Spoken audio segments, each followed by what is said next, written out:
So choosing the right savings account can actually be a very tedious task for some weird reason. You do a quick Google search and you get all these ads and these comparison websites. So what do? You click on these comparison websites, so hopefully they can show you something that's worth your time. And it's just a bunch of promotions that aren't even that good, like below 1% with HSBC. Who actually wants that? And then the rates that follow aren't that good either. So which one should you pick? Hey guys, my name is Fyzee, welcome back. If you're new here, we discuss everything in personal finance, and today we're looking at some of the best savings accounts right now. As always guys, we are speaking in a general sense only. I'm not a financial advisor. This is not financial advice.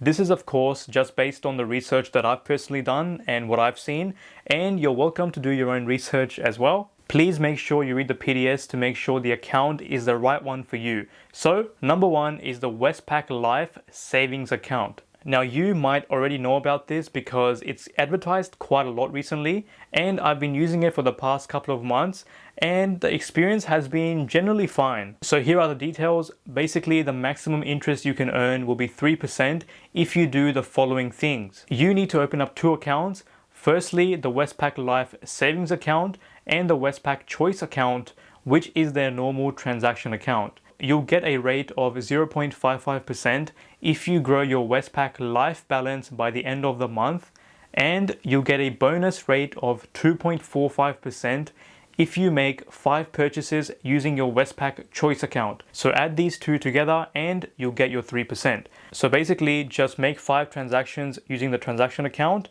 and just grow your savings balance. Just keep in mind that if you can't grow your Westpac Life balance each month, you can still earn 2.65%, which is still really good. So some other things you should know is that this is only up to balances of $30,000, no more than that. And there's a $5 monthly fee on the Westpac Choice account, and that fee is waived if you qualify for this or if you do one of these, and this is only for ages between 18 and 29 unfortunately. So make sure you have a read through this to make sure that you understand everything. Personally, I think it's a great product because it beats the other competitors by nearly 2% interest, and there's a link in description for more info.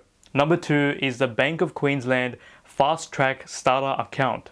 Now this account is very similar to the Westpac account we just spoke about, and the reason being is because these guys are offering 3% interest as well. So to get this 3%, again, you need to open up two accounts. The first account being the Starter Savings Account and the Day-to-Day Plus account. And you need to spend at least 5 times per month on the day-to-day account.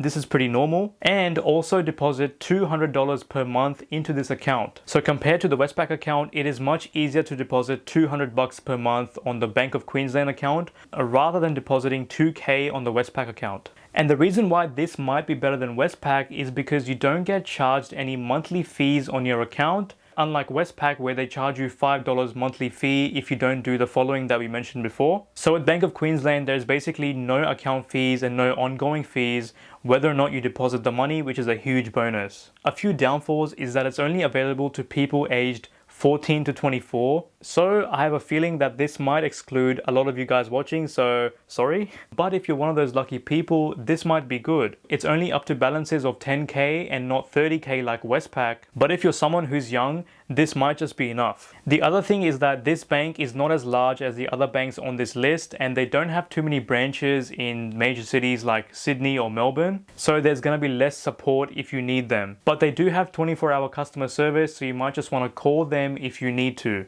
Personally speaking, I haven't used them at all. I haven't banked with them at all as well. But it seems like a pretty competitive product to compete with Westpac on the 3%. So now let's head into number 3, which is Rabobank High Interest Savings Account.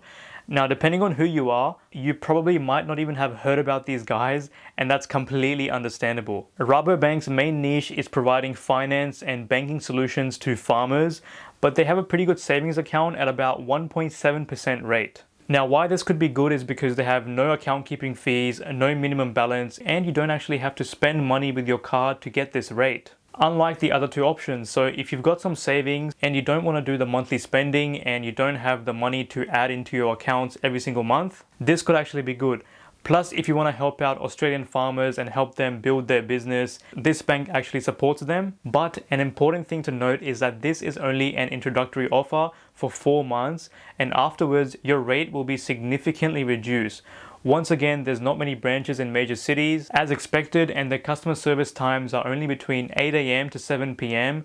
But they do have mobile apps and banking, so have a think about it. And guys, if you're finding value so far, please like or subscribe, it really helps out. Next up on the list is number 4, which is the ING Savings Maximiser with a rate of 1.35% at the time of filming. Now, ING is a fairly well-known bank in Australia, and they just keep winning awards for being the most trusted bank, which is obviously a good sign. Again, with this, you need to open up 2 accounts, account number 1 being the Savings Maximiser account, and account number 2 being the Orange Everyday account, which is their normal transaction account. You need to deposit $1,000 per month, make 5 card purchases every month, and starting 1st March 2021, you need to also grow your savings account balance, and then you'll get the rate. Now, a special benefit with this bank is that there's free ATMs in Australia and ATMs around the world. This is something that none of the banks on this list have, so if that's something that you like, this could be a good option. And obviously you can't go anywhere internationally at the moment,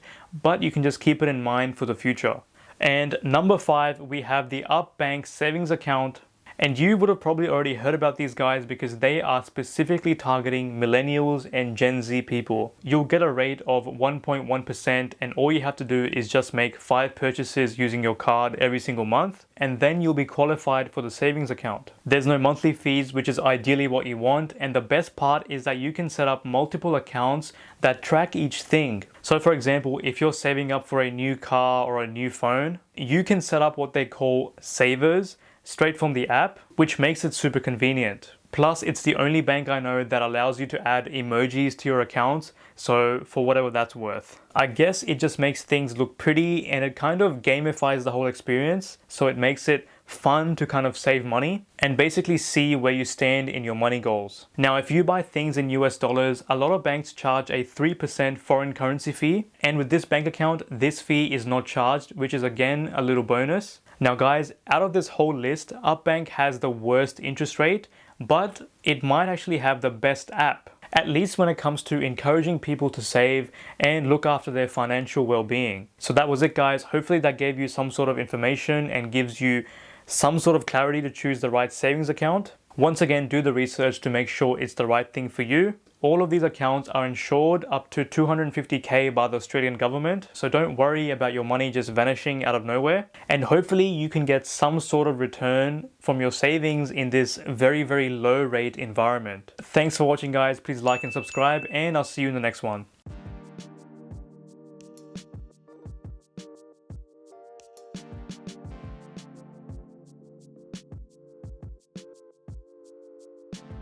Plus it's the only